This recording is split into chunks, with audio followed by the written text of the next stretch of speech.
Hi everyone, so I am just about to finish the last page on Jane Davenport's Canvas Journal. It has served me really good and I had loads of fun in this sketchbook.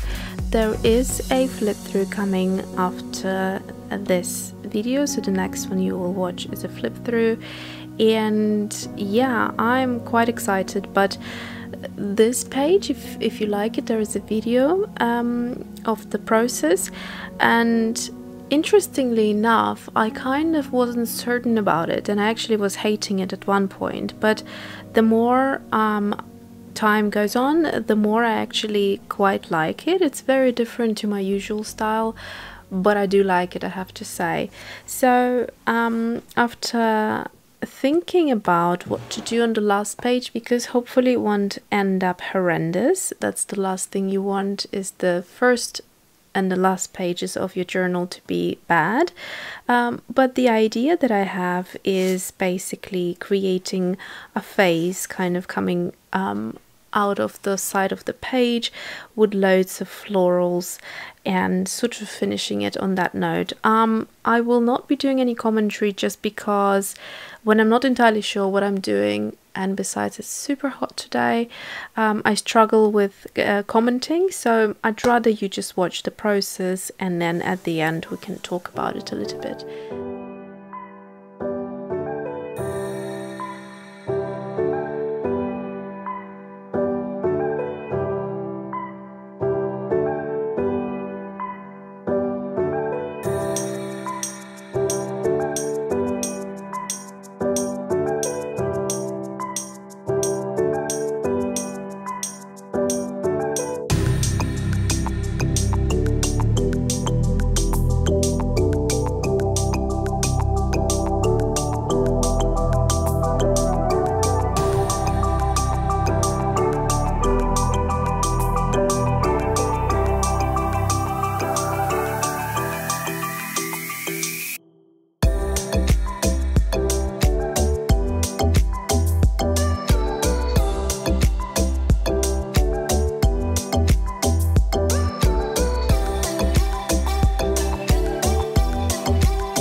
Okay, so this piece is now finished almost and dry, and I really like it actually. It's kind of monochromatic, so it's got a little bit of that kind of dirty pink, a little bit of a muted pink with grey, and I absolutely love it. I don't want to add anything, and it's just, I don't know, for me it's perfect, and it's sort of what I see as my own style, sort of that minimalistic kind of approach towards things.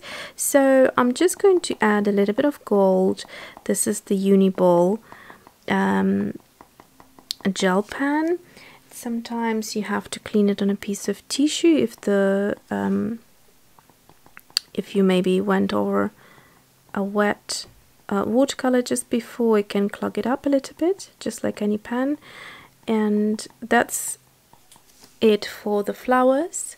A little bit of a gold accent right there to go with Jane Davenport. And then on the actual flowers, I do want to add just a little bit of that sort of white gel. Sorry, you can't see it. I'm just going to zoom in for you to see a little bit here and there, just like that. And like I said before, it works best on the darkest areas. It just stands out more, and you can see it better. So that is it. And yeah, I love this piece. It's just so good to finish your journal on something that you really have enjoyed creating. So this particular piece here, this spot where you can see the Payne's grey, like being a concentrated blob right here, and then also giving off something into the hair area, which has created a beautiful bloom. And yeah, I just absolutely adore it, and I hope you enjoyed it too. So let me just quickly zoom out for you to see it in its full glory. So what I have used is to sketch this illustration out. I used the Muji Gel Pen in the 0.25. I will try to leave all the links below, so it's nice and comfortable for you to shop around if you are interested. And for the gold is the Uniball Signo. This is the broad, and this one is broad as well. There is also a fine, I think. So I got this in a set. So there is a third pen that's a silver. I hardly ever use it, but I think it's still cheaper to buy 3 and maybe give the silver or one of the colors that you don't use to a friend or whatever, or wait till the day you will do. But for my personal liking, these are the 2 pens that I use, so the white and the gold. And that is it in terms of that. And in terms of watercolors, I used my palette, which I will put the link below. I call it the face palette.